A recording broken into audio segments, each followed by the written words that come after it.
Olá, olá, olá, olá, olá, boa noite, meu povo, tudo bem com vocês? Vamos para mais uma live do Lendo com a Bruxa, a dança cósmica das feiticeiras. Hoje nós vamos dar finalização, né? Vamos finalizar o capítulo 3, que fala sobre covens, e vamos começar o capítulo 4, que eu ainda não sei do que fala, já já eu vejo, tá?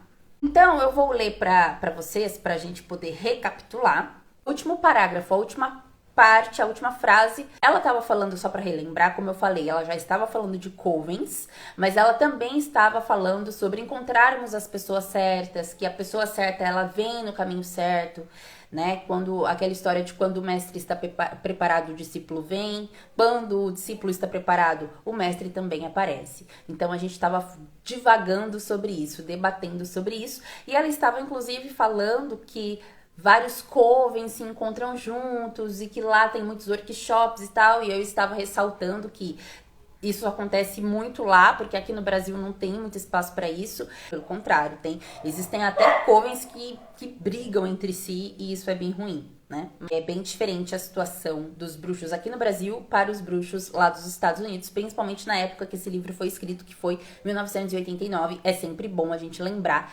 desse dado, tá?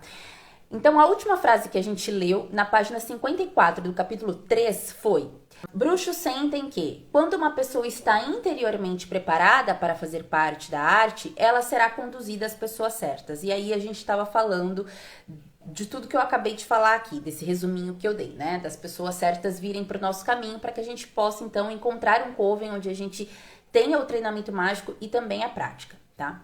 Então ela continua. Várias pessoas afirmam, infelizmente, serem bruxas e não passam de tipos repugnantes. Quando você encontrar-se com alguém que se intitula feiticeira, preste muita atenção aos seus sentimentos íntimos e percepções. Os rituais de vários covens são secretos, mas você deve ser esclarecido e ver o suficiente para que possa formar um quadro razoavelmente claro sobre eles. Um verdadeiro coven jamais lhe pedirá que faça algo que você acredite ser errado.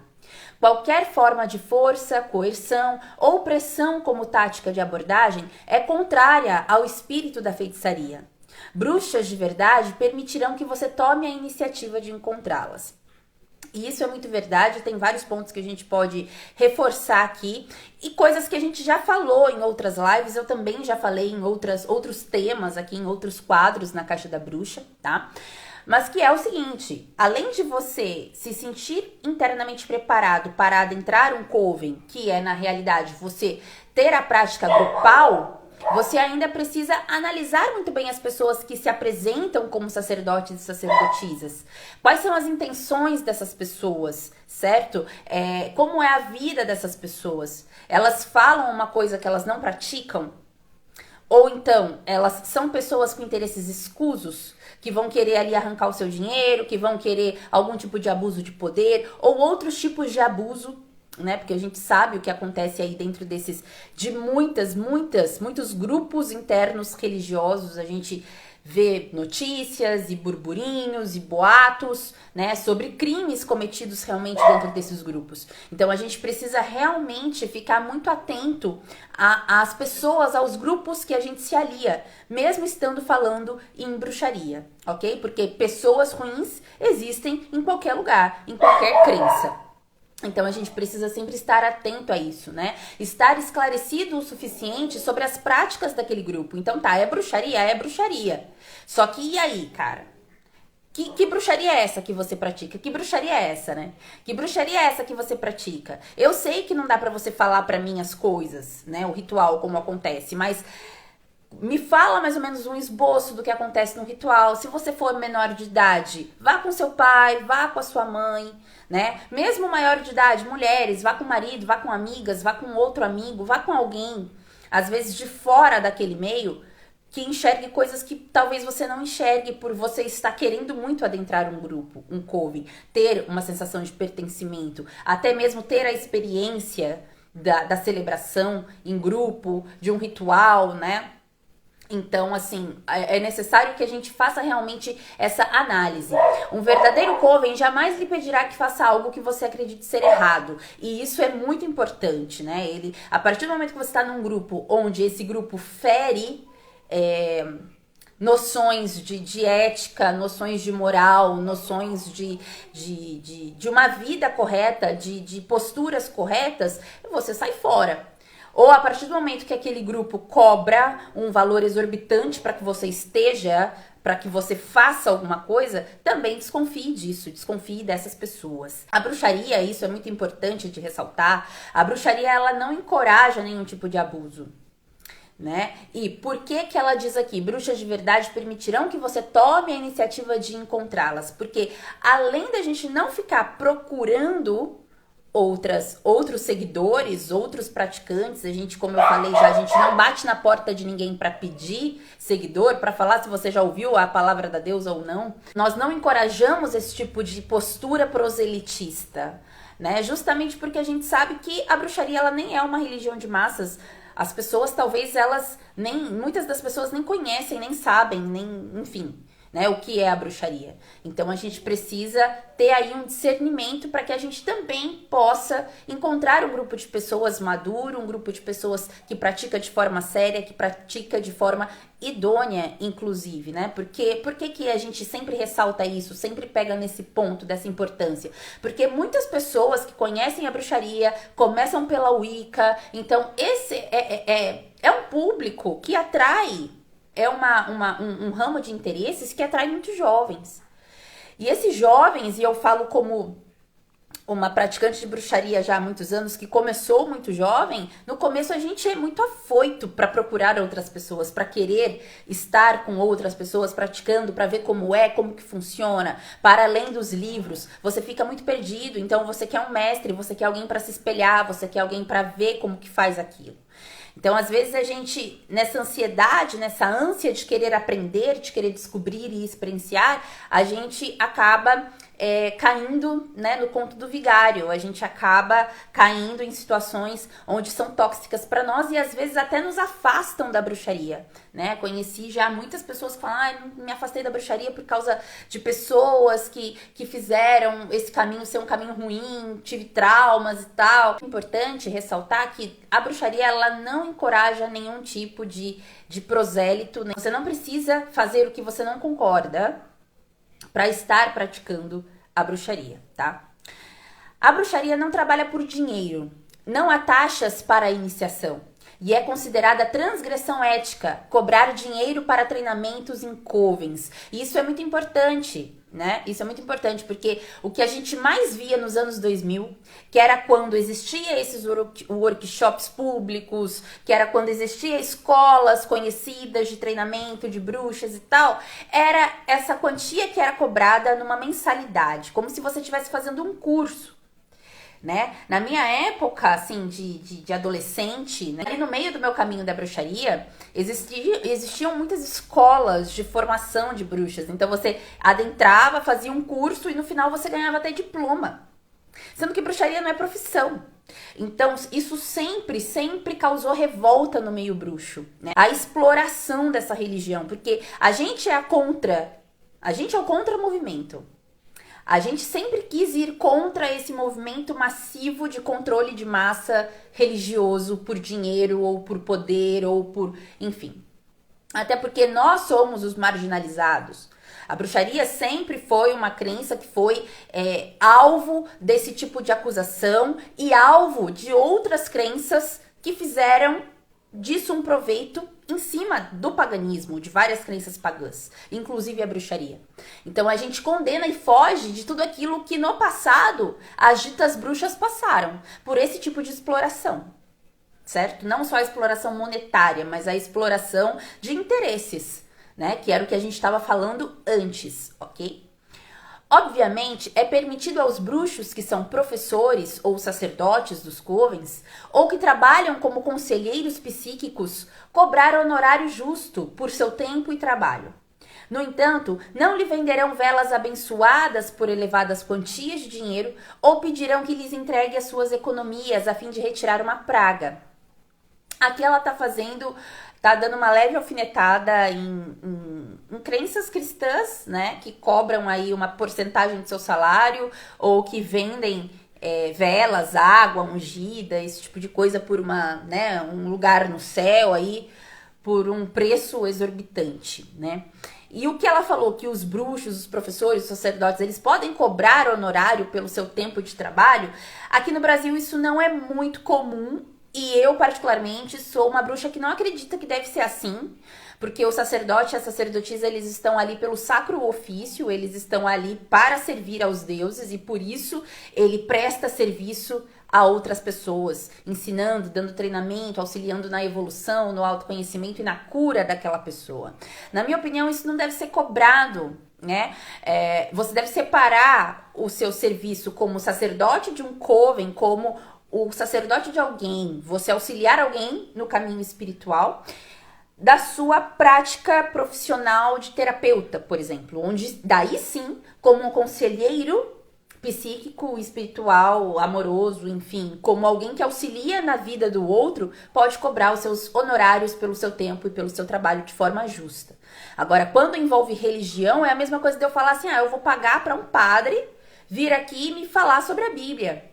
Isso não é bacana, né? Então, dentro do sacerdócio na bruxaria, eu acho que isso não condiz muito. O que acontece muito e é muito comum é do coven, no dia que tem um ritual, eles falarem assim, no planejamento desse ritual, e geralmente quem faz essa condução desse planejamento é a sacerdotisa ou o sacerdote, ou alguém que já é apto para direcionar este ritual e estabelecer ali quem é que vai levar o quê. E às vezes nem é pedido dinheiro para divisão de alguma comida, de comprar alguma coisa para o ritual, vela, incenso, enfim. Às vezes é pedido, e é o mais aconselhável, para os próprios praticantes ali. Olha, você traz uma vela, você traz um incenso, você traz a comida, você traz mais um pouco de comida. E aqui a gente faz a partilha, a divisão. Justamente por isso, na hora do ritual, existe essa nomenclatura, a partilha. Porque geralmente nos covens não é bacana a gente a gente pagar para participar, né? É um treinamento religioso. Então, assim, fuja de lugares que cobrem valores exorbitantes, que dão curso de bruxaria que no final você tem um diploma de formação de sou bruxa. Isso não funciona, isso nunca funcionou e não é assim que a bruxaria trabalha. É um tipo de prosélito e a bruxaria nunca foi a favor de prosélito, uma crença proselitista onde você procura seguidores e onde você ganha um dinheiro em troca do seu treinamento mágico. Sacerdotes e sacerdotisas se tornam sacerdotes e sacerdotisas sabendo daquela responsabilidade e sabendo, inclusive, que aquele não vai ser o seu ganha-pão, tá? O sacerdócio é um serviço em prol do outro ou em prol de você mesmo, porque você não precisa necessariamente ter iniciados. O seu sacerdócio, a sua prática pode ser para você. Só para você cultuar, para você fazer a sua organização de ritual, para você honrar os seus deuses da forma que você quiser. Você sendo dentro de um coven ou não. Você não precisa necessariamente ter iniciados. Então, quando alguém se abre para o sacerdócio, para o sacro ofício, e fala, eu quero treinar outras pessoas nesse caminho, eu quero ser uma sacerdotisa, eu quero guiar outras pessoas, saiba que isto é um serviço. E você não vai receber por isso. Hoje o que o povo faz é cobrar para a iniciação. Exatamente. E era o que eu até estava falando mais cedo na live, né? Quem é mais antigo na internet, da bruxaria, vai saber que nos anos 2000 o que a gente mais encontrava era escola de bruxas que davam cursos e no final você tinha um diploma para isso, né? Você saía bruxa, você saía iniciada, né? E o que atestava aquela iniciação? É um diploma e a mensalidade que eu pagava todo mês. Tem aí a desculpa de 1 ano e 1 dia pela dedicação. Então, para você se iniciar, você tem que se dedicar no mínimo 1 ano. Então, nesse 1 ano, tá garantido o meu salário, né? É assim que funciona. Nunca foi assim, não deve ser assim. Aqui em Brasília, com 3 mil, você vira sacerdote da deusa. Eu dou risada, porque eu acho isso um desrespeito total. Não só um desrespeito com a crença, com as pessoas, fora que é um charlatanismo enorme, porque não é assim que funcionam as coisas, né? Não é essa troca que o sacerdócio da bruxaria te proporciona. Não é isso, né? Esse não deve ser o fim.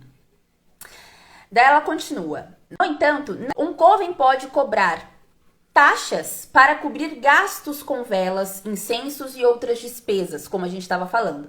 Mas a sacerdotisa não estará dirigindo um Mercedes adquirido por meio das contribuições de seus fiéis seguidores, como a gente vê aí em outras religiões. Em um coven forte, membros sentem-se próximos a outros e em momentos de dificuldade, naturalmente procuram ajuda entre si. Foi o que a gente estava falando na live anterior. É para ser uma família e não para ser um lugar mais tóxico ainda, que às vezes mais te afasta da bruxaria e da sua fé do que te aproxima, tá? Em geral, encontram-se socialmente, fora das reuniões do grupo e desfrutam-se mutualmente a companhia, né? É o que eu e os membros do Coven que eu faço parte, né? O Semente Ancestral, falamos. A gente precisa fazer programas que não são ritualísticos, né? A gente precisa se encontrar como pessoas normais e não como pessoas que estão ali celebrando um momento espiritual, que é totalmente diferente o contexto, né? Mas também tem amigos diferentes e interesses vários, fora do grupo, e não passam todo o tempo juntos. Um coven não deve ser um refúgio do mundo, mas uma estrutura de apoio que ajuda cada membro a funcionar melhor e mais plenamente no mundo, porque é um centro de autoconhecimento e autoaprimoramento, onde todo mundo está aprendendo com a cura de todo mundo, e é essa troca a maior troca dentro de um coven, e não a troca monetária. Ninguém vai enriquecer estando dentro de um coven, nem mesmo os sacerdotes. Se enriquecerem, tem alguma coisa errada aí, tá? Atualmente, há muito mais pessoas querendo aderir a covens do que grupos capazes de acolher os recém-chegados. Se você não consegue encontrar um coven adequado, pode praticar a arte sozinho ou dar início ao seu próprio coven. Era o que a gente estava falando antes, né? Não precisa necessariamente praticar com alguém. Trabalhar sozinho não é o ideal. Essa é a visão da autora, tá? A gente já debate sobre isso. Despertar a visão de luz das estrelas, ou seja, né, o despertar das coisas, é muito mais difícil sem o apoio de um grupo.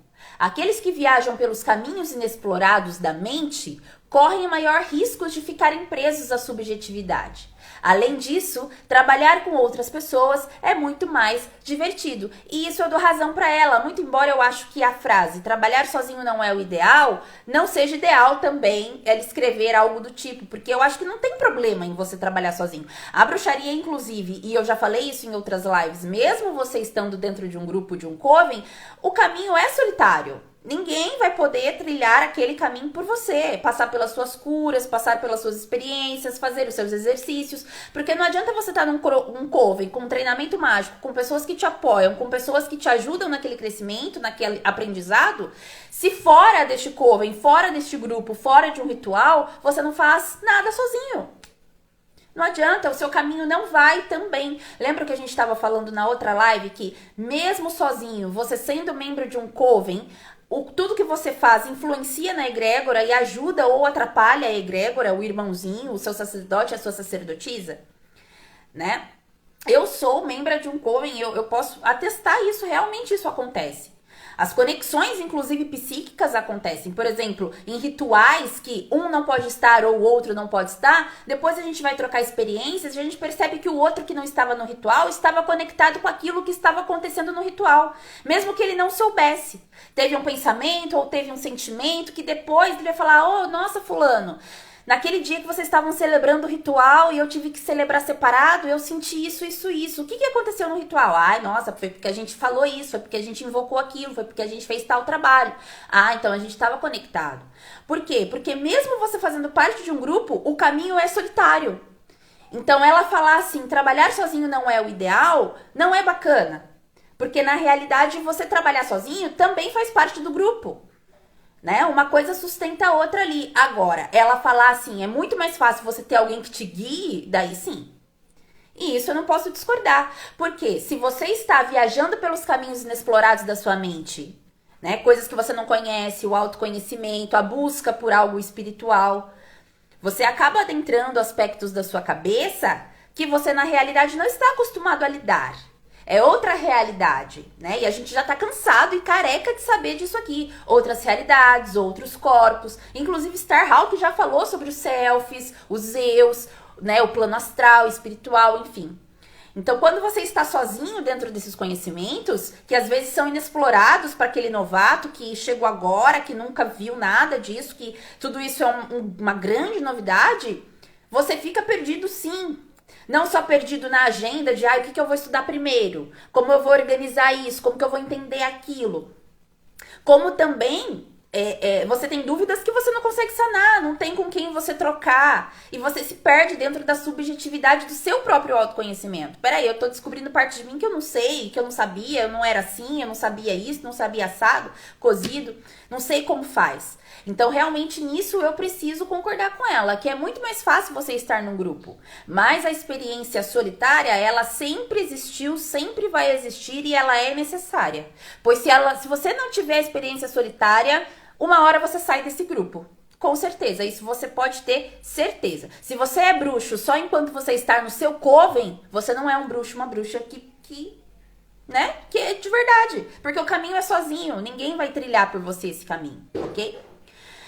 Mas, como afirma uma bruxa que praticou a arte sozinha por muitos anos, olha só, porque existem muitos auto-iniciados na história da bruxaria, muitos. A minha própria sacerdotisa é uma auto-iniciada, a Lua Serena, né? Então, assim, não tem como, né? E na história da bruxaria também existem muitos, né? Auto-iniciações. Inclusive, na década de 50, quando a Wicca explodiu e Gardner chegou ditando muitas regras, né? Porque ele tinha instaurado ali uma tradição. Foi uma celeuma. A auto-iniciação não é válida porque só é válido se você foi iniciado pelo quinto iniciado, pela avó do outro que é herdeira. Cara, como? Se a Wicca tinha acabado de ressurgir, aquilo era uma crença nova, a gente nem tem certeza se existia realmente algo formado no passado, é tudo especulação. Então, peraí, como assim você vai falar que o meu caminho é inválido? Só porque você tem um grupo de pessoas? Só porque tem alguém que te valida? E quem valida essa pessoa que você valida pra sua vida? Você dá poder a quem? Né? Então tem toda essa questão aí. Mas como afirma uma bruxa que praticou a arte sozinha por muitos anos, trabalhar sozinho, abre aspas, tem seus pontos positivos assim como negativos. Seu treinamento é um tanto errático, mas de qualquer maneira é assim também em várias assembleias, ou seja, a mesma probabilidade que você tem de errar sozinho, você tem de errar separado, tá? Separado, em grupo, tá? A vantagem está em que se aprende a depender de si mesmo, trabalhando sozinho, e se conhece as suas limitações. Quando se entra num coven, já se sabe o que se quer e o que é melhor para você. Exatamente, isso faz muito sentido, né? Eu fiquei muitos anos estudando sozinha, sem nenhum treinamento, muito pouca prática, porque eu não sabia muito bem como praticar. E quando eu já cheguei no meu ponto, quando eu tinha chegado no ponto de falar, cara, eu acho que eu já estudei tudo, porque existe um ponto no caminho que você fala, eu acho que eu já estudei tudo. Não tem mais nada pra eu estudar. Já estudei Roda do Ano, Deus, Adeus, já estudei magia, morte, seres, oráculos. E agora? Eu vou pra onde? Né? O que eu faço, cara? O que eu faço? É aí que entra a prática. Porque a prática dá margem para mais perguntas. Essa é a grande questão. Quando você está no caminho, você encontra mais perguntas do que respostas. Porque as respostas que você encontra te geram mais pergunta. E é isso que deve ser feito. E dentro de um coven, isso não muda. Entendem? Porque não muda. Porque o caminho, ele é o caminho de qualquer forma. E os erros, eles vão ser cometidos de qualquer maneira. A meditação solitária e a prática da visualização fazem parte do treinamento de todas as bruxas. A maioria dos exercícios deste livro, que foi os exercícios que eu tava falando no começo da live pra vocês, que eu acredito que eu vou compartilhar nos stories, tá? Esses exercícios pra vocês logo após o término dessa live, podem ser feitos sozinhos e até os rituais podem ser adaptados. O culto solitário é muito mais preferível do que associar-se ao grupo errado. Atenção! Não é necessário que você seja um feiticeiro hereditário ou iniciado para dar início ao seu próprio coven. O treinamento, naturalmente, ajuda, mas a escola da tentativa e erro é também muito boa. E isso eu dou razão para ela, só que tem um ponto aqui que eu não dou razão para ela. Que ela falou assim, olha, não é necessário que você seja iniciado para fazer o seu próprio coven. Na verdade, o que eu aconselho é o seguinte, gente. Um coven, até um grupo se tornar um coven, tem muitas etapas. Muitas etapas. Inclusive para o próprio caminho daquele que quer iniciar um grupo.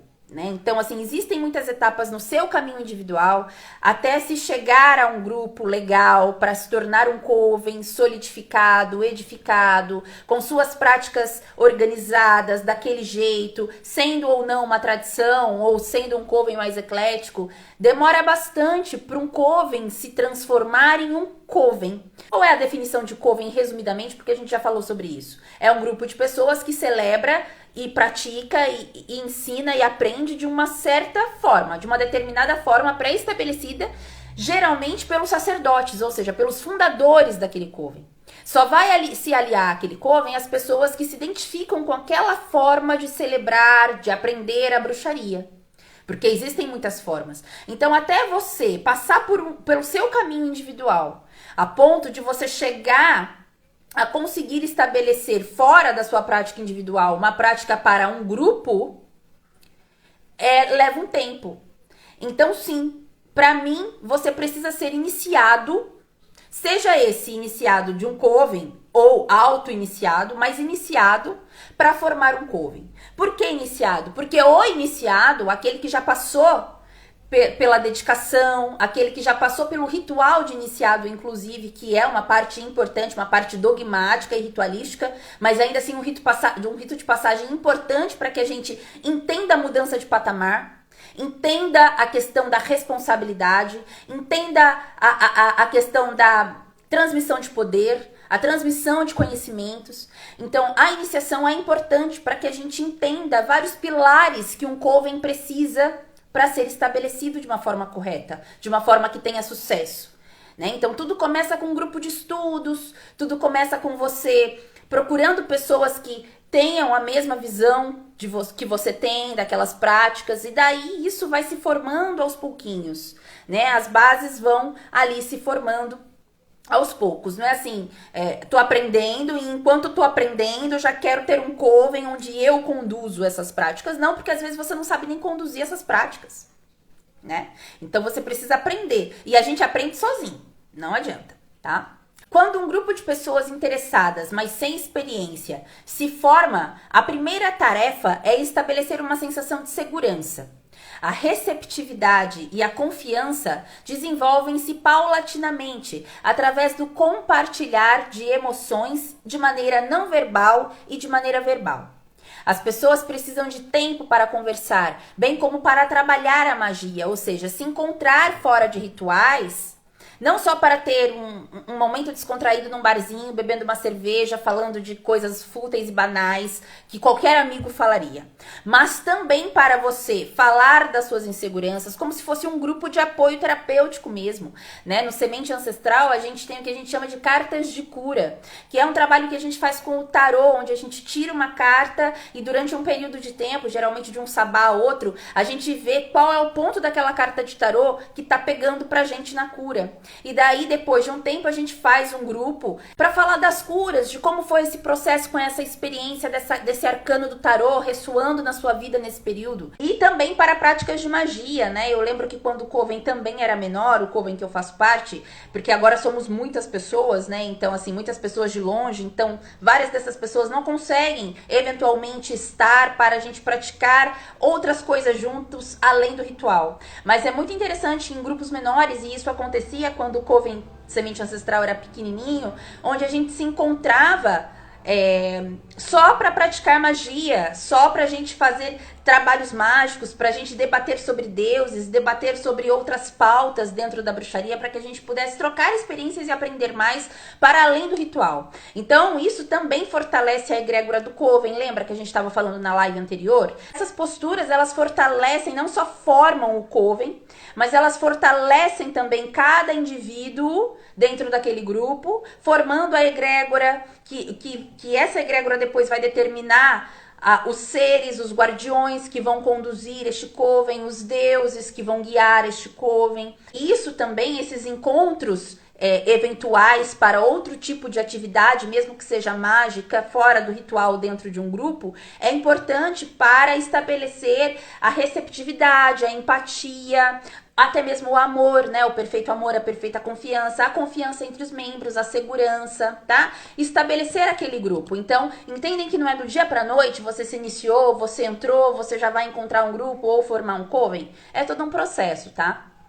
Frequentemente, começo de grupo, o grupo começa com jantares simples, a fim de que as pessoas possam dividir uma forma muito palpável de energia. A comida. A comida, ela junta todo mundo, né, gente? Independente de ser bruxo ou não, a comida sempre junta as pessoas.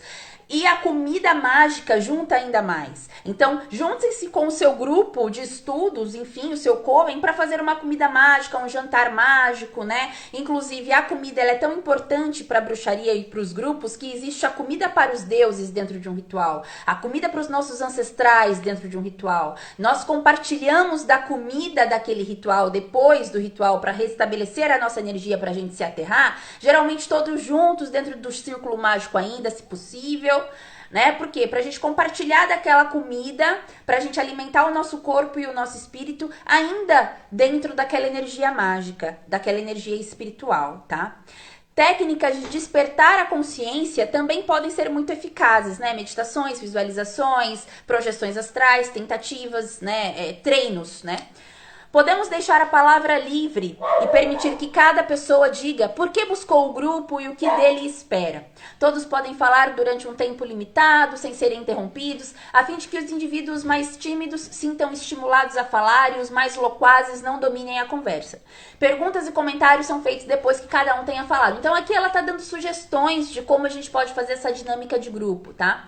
O compartilhar não verbal de sentimentos também é importante para criar confiança no grupo.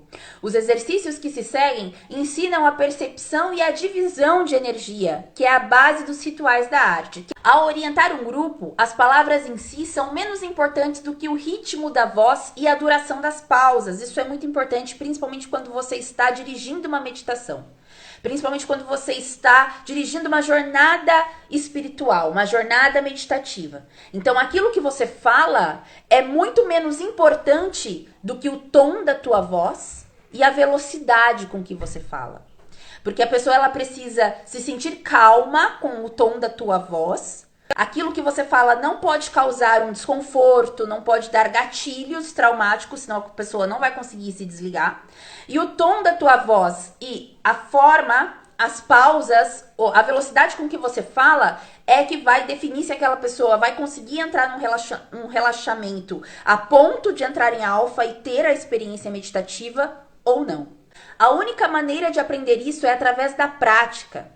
Leia os exercícios, familiarize-se com eles e então improvise com seus próprios padrões naturais de fala. Então aqui ela deixou essa série de exercícios e são muitos, são mais de 10, justamente com o intuito de que a gente pratique a ponto de chegar então a excelência dessa técnica. A gente ter a facilidade de se desdobrar mentalmente, astralmente, psiquicamente, seja sozinho ou em grupo. Então, com isso, com essa fala e esses exercícios, a gente termina o capítulo 3. Então, aqui tem muitos exercícios, tem até alguns que eu já pratiquei e eu recomendo, tipo esse da árvore da vida, encerrando o poder, eu também pratiquei. Tem alguns aqui que eu já pratiquei, tá? E eu recomendo que vocês façam. Então agora a gente vai começar o capítulo 4, criando o seu espaço sagrado.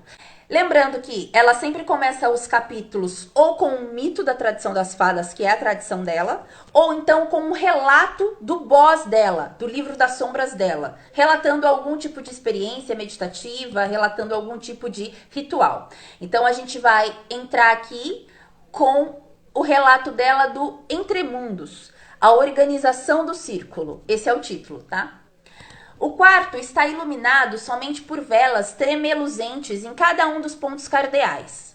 Os membros do coven estão de pé, formando um círculo, as mãos unidas. Com seu atame, a faca consagrada, a sacerdotisa dirige-se ao altar e saúda o céu e a terra. Ela se vira e caminha até o canto leste, acompanhada de 2 membros, um conduzindo o cálice de água salgada, o outro o incenso fumegante. Eles estão de frente para o leste, que é o elemento ar. A sacerdotisa eleva sua faca e brada: salve, guardiões das torres de observação do Oriente, poderes do ar. Invocamos você e chamamos você. águia dourada do amanhecer, caçadoras de estrelas, turbilhão, sol nascente, vinde. Pelo ar que é o seu sopro, envie sua luz, faça-se presente agora. Essa é uma invocação muito bonita aos elementais e deuses, seres, espíritos do ar. Enquanto fala, traça no ar o pentagrama de invocação com a sua faca. Ela o vê, brilhando com pálida chama azul, e através dele sente forte lufada de vento, varrendo uma planície iluminada pelos primeiros raios do amanhecer. Ela respira profundamente, atraindo o poder, e então canaliza-o para a faca, que aponta para o chão. Ao borrifar a água 3 vezes, o primeiro membro exclama: com sal e água eu purifico o leste. O segundo membro desenha o pentagrama de invocação com incenso, dizendo: com fogo e ar eu exorto o leste. A sacerdotisa, com a faca apontada para fora, traça os limites do círculo. Ela o vê tomar forma através do olho de sua mente, enquanto os demais continuam, para cada uma das 4 direções, repetindo a invocação, a purificação e a exortação. E aqui ela coloca uma grande invocação, que eu não vou ler, porque é bem grande, tá, gente? A invocação aqui é bem grande. Eu acho que vai tomar um tempão da live, e eu não vou ler aqui, tá? Daí ela fala, ela tá terminando de fazer as invocações nesse ritual. Ela fala, então, todas as invocações. E termina, né, o ritual aqui. Eu não vou terminar de ler porque é muito grande, gente. Aqui, ó. A manifestação do Deus envolve a criação de um novo espaço, no qual as mulheres são livres para serem o que são. Seu centro é o limite das instituições patriarcais. Seu centro é a vida das mulheres que começam a se libertar rumo à totalidade. O ingresso em um novo espaço, reticências, talvez envolve entrar em um novo tempo. O centro do novo tempo está no limite do tempo patriarcal. É a nossa vida. É qualquer momento que estejamos vivendo fora de nossa sensação de realidade, recusando-nos a sermos possuídos, dominados e alienados pelo sistema patriarcal de tempo linear, delimitado e quantitativo. E aqui ela só falou de tempo patriarcal e linear e tal, porque dentro do círculo mágico é outro tempo. A gente se desliga, a gente está no entremundos, assim como ela começou explicando, né? A criação do espaço, que é o nome do capítulo, ela está falando da criação do espaço sagrado. Não só para o ritual, que é o círculo sagrado, mas um espaço sagrado para além, né? E dentro desses espaços sagrados, geralmente o tempo não é linear. O tempo não existe, nem o tempo, nem o espaço, porque estamos entre os mundos, ok? Entre o mundo físico e o mundo espiritual. O círculo, ele é um recorte desses mundos. Então ela começa efetivamente o capítulo falando: em feitiçaria, definimos um novo espaço e um novo tempo toda vez que organizamos um círculo mágico para um ritual. O círculo existe nos limites do espaço e tempo comuns. Encontra-se entre os mundos daquilo que é visível e invisível, da consciência da luz das estrelas e da luz fugida, ou seja, da clareza e da escuridão. Um espaço onde as realidades alternativas se encontram, onde passado e futuro estão abertos para nós. O tempo não tempo. O tempo não é mais delimitado. Torna-se elástico, fluido, o redemoinho em uma lagoa na qual mergulhamos e nadamos. As restrições e distinções de nossos papéis socialmente definidos não têm mais valor. Somente as normas da natureza é que dominam. A regra de Isis que afirma: aquilo que transformei em lei não pode ser desfeito pelo homem, ou seja, as leis da natureza. No círculo, no poder existente dentro de nós, a deusa e deuses antigos são revelados. Então ela está querendo dizer que dentro do círculo mágico existe toda essa egrégora do tempo não tempo, do recorte entre os mundos espiritual e mágico, daquilo que é visível e invisível, né?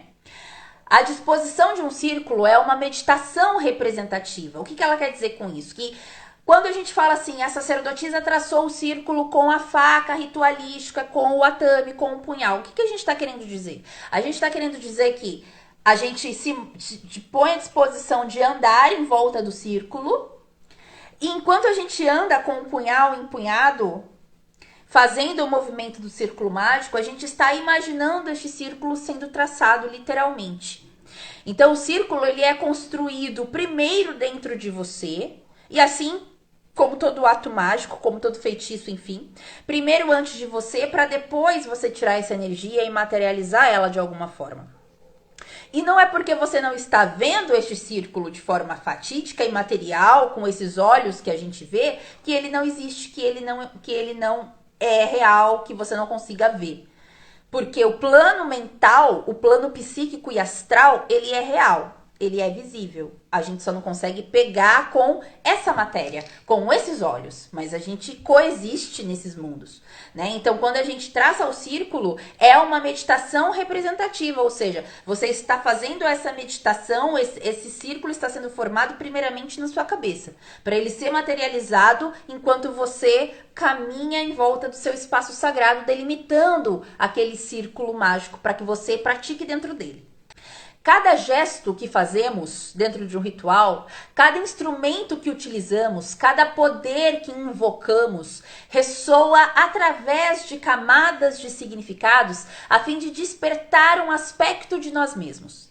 As formas exteriores acobertam visualizações interiores, de tal maneira que o círculo transforma-se numa mandala viva, na qual encontramos-nos centrados. Exatamente isso que eu estava explicando agora, né?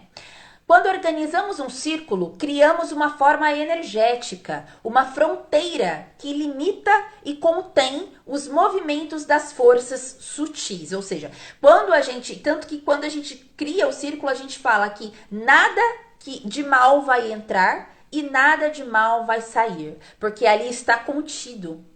Imagina que o círculo mágico, ele é uma cúpula naquele espaço físico que você tem naquele momento. Que ele é uma cúpula realmente, que você vai entrar dentro de uma bola de sabão, que você vai entrar dentro de um círculo energético, um círculo de luz, um círculo de fogo, um círculo de fumaça, um círculo de alguma coisa. Você vai estar contendo energia e vivendo e sobrevivendo e coexistindo naquela energia, naquele espaço delimitado por você mesmo e por realidades exteriores. Isso deve ser imaginado quando a gente traça um círculo sagrado, quando a gente traça um círculo mágico. Por isso que ela fala que ele limita aquele espaço e ele contém, ou seja, ele coloca dentro dele os movimentos das forças sutis, das energias que ali a gente está invocando, que a gente está trabalhando, que a gente está chamando, tá? Em bruxaria, a função do círculo não é essencialmente a de manter afastadas as energias negativas, mas guardar o poder, a fim de que ele possa atingir a plenitude. Porque quando a gente tem o cone de poder, a gente explode essa cúpula. E toda essa energia acumulada, contida, gerada, cuidada, dedicada, alimentada como uma fogueira, durante o ritual, dentro daquele espaço sagrado, daquela cúpula, ela vai ser liberada com toda a força quando você atingir o seu cone de poder, que é o máximo daquela energia, com dança, com canto, com trabalhos mágicos, enfim. Então, a função não é te isolar de um mundo, não é afastar alguma coisa somente. Claro que o círculo também serve para afastar energias nocivas que podem te atrapalhar, enfim. Mas essa não é a verdadeira função. A função é fazer um recorte entre esses mundos para que você possa se comunicar com as energias de lá e daqui, co-criar dentro desse espaço, coexistir com essas energias, criar alguma coisa dali com essas energias, com o seu poder pessoal em conjunção com aquelas energias, conter aquilo naquela panela de pressão que é o círculo mágico. E quando a gente solta, ele explode, que é o cone de poder, que a gente costuma dizer que é o orgasmo, né, dentro de um ritual. Que a gente se estimula o tempo todo, assim como num ato sexual, no ritual, a gente se estimula o tempo todo para chegar no fim a gente explodir, né, aquela energia. Não se pode ferver água sem colocá-la em uma chaleira, assim como não se evoca o poder efetivamente, a menos que ele esteja contido. Desestimula-se o abandono do círculo durante o ritual, pois, desse modo, há uma tendência para a dissipação da energia, apesar de que gatos e crianças, muito pequenas, parecem passar por ele sem causarem perturbações em seu campo de forças. Os adultos geralmente traçam um portão através de uma pantomima com um atame, no caso de precisarem sair do círculo antes do término do ritual. E aí a gente já está entrando em magia, e é muito legal ela falar isso. Por quê? Dentro do círculo mágico, que é todo esse espaço que a gente acabou de falar, é uma energia contida, certo? Então, a hora que, quando você traça um círculo, você está delimitando um espaço. Se por algum motivo você precisa sair desse espaço que você mesmo colocou para você, nós dentro da magia e da bruxaria, a gente fala que é quebrar o círculo, que é quebrar essa energia, né? Vai haver ali um corte, é como se... Já viu Supernatural? Aqueles episódios onde o Jim e o Sam fazem um círculo de sal, que o círculo mágico também pode ser delimitado fisicamente por sal, né? Então a gente faz um círculo de sal e não pode ter nenhum risco nenhuma entrada naquele círculo, porque senão os espíritos maus entram. Na bruxaria não é exatamente assim. Se você sair, os espíritos maus, energias ruins entram. Mas não é aconselhável que tenha esse risquinho no círculo de sal, essa entrada. Certo? É necessário que seja hermético, concentrado, porque se caso tiver uma abertura, você quebre este círculo, você passe, ou uma pessoa passa, ou enfim, você mesmo se esquece que você delimitou o círculo mágico, você vai quebrar aquele círculo, aquela corrente de energia vai se dissipar. E não vai ser a mesma coisa. Você vai voltar pro ritual meio lerdo, meio tipo, não sei onde eu tô, o que eu tô fazendo mais, porque aquela corrente de energia é quebrada. E obviamente que o cone de poder não vai ser não vai ter tanto sucesso como ele teria se você não tivesse interrompido aquela energia. Então aqui ela está ressaltando que crianças e animais não se enquadram nessa regra, crianças muito pequenas, né, não se enquadram nessa regra. Por quê? Porque são puras ali, elas não vão quebrar aquele círculo, não vão quebrar essa energia, tá?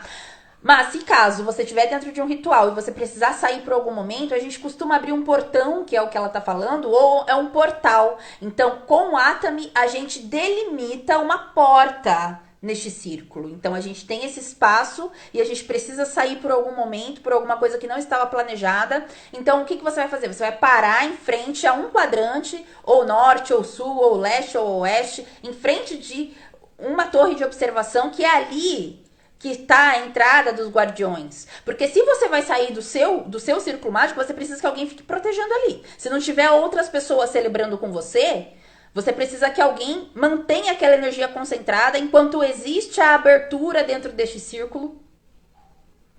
Então, geralmente fica uma pessoa ali quando você está nessa entrada para que evite de energias entrem ou que energias saiam, certo? Ela fica ali na frente daquela porta que você traçou como um bloqueio. Se você está sozinho dentro do seu círculo mágico e você precisa porventura sair, faça isso em frente a um quadrante. Para ter ali uma fonte de observação, uma torre de observação daquelas energias. Então você vai é como abrir uma porta. Você vai pegar o seu punhal e vai traçar do chão até em cima e vai fazer o movimento de uma porta. E vai sair. Não saia sem fechar essa porta. Então você vai sair, vai se virar para o círculo e vai fazer o movimento contrário. Se você começou desse lado, você vai fechar a porta desse lado. Então você vai fechar o portal, a entrada que existe, a passagem que existe para que você possa entrar e sair deste espaço mágico sem fazer a quebra de energia, sem fazer a quebra da corrente energética, sem prejudicar você no seu ritual mágico e até mesmo para ter consequências pós-ritual. Porque esse tipo de quebra de energia, se for um ritual com energias muito pesadas, não pesadas no sentido de ruim, mas pesadas de densas, né? Se você estiver trabalhando com deuses negros, numa parte escura da roda, em sabás que falam de morte, de fim de ciclo, são energias mais densas, certo? Então, para você não ter consequências físicas depois do término desse ritual, esgotamento de energia, uma tontura ali, porque isso acontece, então não quebre essa corrente de energia. Se precisar sair, faça este portal que eu acabei de ensinar aqui pra vocês, e no livro de Starhawk também. Se vocês têm o PDF, voltem neste capítulo 4, primeira página, onde ela fala sobre essa prática, tá? Muito comum, a gente acha essa prática também em outros livros pra gente aprender e pratiquem, tá? Uma alternativa a isso também é você traçar o círculo num espaço físico maior, para que você tenha maior espaço para se movimentar dentro disso. Então eu vou fazer o ritual na sala, então eu não vou fazer o círculo mágico somente ali aonde eu vou sentar. Eu vou fazer na sala inteira. Vou fazer no quarto, então eu vou traçar o círculo no quarto inteiro. Se você já tiver mais prática, mais experiência em traçar e destraçar círculo, porque isso também despende uma energia, você pode traçar o círculo na sua casa inteira, no seu terreno inteiro, porque ele não vai ter problema você se movimentar dentro dessa casa, porque então a casa inteira é o próprio círculo mágico. Vou só ler o último parágrafo e a gente vai parar porque o nosso tempo já esgotou. O último parágrafo dela foi falando sobre a queda, né? A quebra. Ela continua. A disposição do círculo, ou seja, né, a formação, marca o início formal do ritual. A informação complexa que nos indica quando alterar nossa percepção para uma modalidade mais profunda. Então aqui ela está dizendo que o ritual ele só efetivamente começa quando o círculo já está traçado, ou seja, quando o espaço mágico já foi delimitado, quando o espaço sagrado para você praticar aquilo já está formado e embasado, com todas as pessoas, se tiverem mais pessoas para praticar com você juntas e dentro daquele círculo, e você sozinho com todos os materiais que você precisa dentro daquele círculo. Porque é naquele momento que a gente entende que efetivamente vai começar o ritual e que agora as egrégoras, as energias, elas vão mudar ali. Então a gente já está dentro do círculo, a gente está entrando no entremundos. Por isso que é a oficialização do início daquele ritual. No ritual, suspendemos a dúvida. Da mesma maneira que o fazemos quando assistimos a uma peça. Permitimos que as funções críticas e analíticas do self mais jovem possa responder completa e emocionalmente em relação ao que está acontecendo. O self mais jovem, ou seja, a nossa criança interior, aquele que é lúdico, né, que a gente estava falando na live anterior também, sobre neste mesmo quadro, o self mais jovem, conforme já foi visto, responde melhor diante de atos, símbolos e coisas palpáveis. Portanto, essa alteração na consciência é representada pelo uso de uma rica coleção de símbolos e ferramentas. Então, aqui ela está dizendo que dentro do círculo mágico, para você deixar de ser crítico e analítico, principalmente se for a primeira vez que você está num ritual em grupo, tá? Não queira analisar tudo, não queira entender tudo que está acontecendo ali, não queira saber os porquês, não fica de olho no relógio, não vá com o relógio para dentro de um círculo mágico, não fica tentando calcular o tempo que aquele ritual vai demorar, o que está acontecendo ali, qual é o próximo passo que vai ser feito, certo? Dentro de um ritual você precisa ter a liberdade de se deixar fluir no tempo sem tempo, no espaço entre os mundos, onde ali não existe começo nem fim, é um círculo, onde ali você não é ninguém além de um cultuador, um praticante, alguém que está ali para experienciar, alguém que está ali para fluir junto com aquelas energias e aprender com a não análise, com a não observação. Naquele momento que você está passando pelo ritual, que todas as coisas estão acontecendo dentro de um círculo mágico, não é o momento de você analisar. Analisa a meditação, analisa o trabalho mágico, analisa o sonho, analisa tudo que você tiver que analisar, que aconteceu dentro de um ritual, quando ele já tiver terminado. Quando você for trocar experiências com os seus irmãos, ou quando você for relatar o que aconteceu no seu livro das sombras. Enquanto você está passando por aquele ritual, não analisa. Só flui. Só deixa que isso aconteça. Porque se você deixar sua mente racional, o seu self discursivo, o seu eu racional tomar conta no momento de um ritual, você não vai passar pela experiência espiritual. Você vai ficar o tempo todo nos processos mentais, analisando o que está acontecendo e às vezes até mesmo duvidando daquilo que está acontecendo, tendo mais dúvidas. E é por isso que ela fala, no ritual suspendemos as dúvidas, ou seja, deixamos de perguntar o porquê, o pra quê, onde, como. A gente só vive, a gente só flui, a gente só faz, a gente só segue o fluxo, só segue o ritmo. Deixa para analisar depois. Por quê? Porque dentro de um ritual, o que vai falar com a gente, o que vai dar a tônica daquelas experiências é a dança, é o canto, é o teatro. A questão de você exercitar a sua criatividade, de exercitar o seu eu jovem, a criança interior, que é aquela que entende com informações não verbais e subjetivas. Então é dessa maneira que a gente consegue passar pelos melhores rituais e as experiências mais fantásticas e mágicas dentro da bruxaria, dando vazão à nossa criatividade, à nossa mente livre, a questão do não controle dentro de um ritual, dentro de um círculo mágico, da não análise daquela experiência e deixar a análise para o momento de análise. Ok? Então paramos aqui neste parágrafo onde ela está falando sobre a vivência dentro de um círculo mágico, na página 68 do capítulo 4. Eu agradeço todos vocês que vieram, que visitaram, que estiveram aqui um pouquinho, que me deram um comentário, que fizeram presença. Espero que vocês tenham gostado e um beijo para vocês. Muito obrigada e até a próxima. Tchau!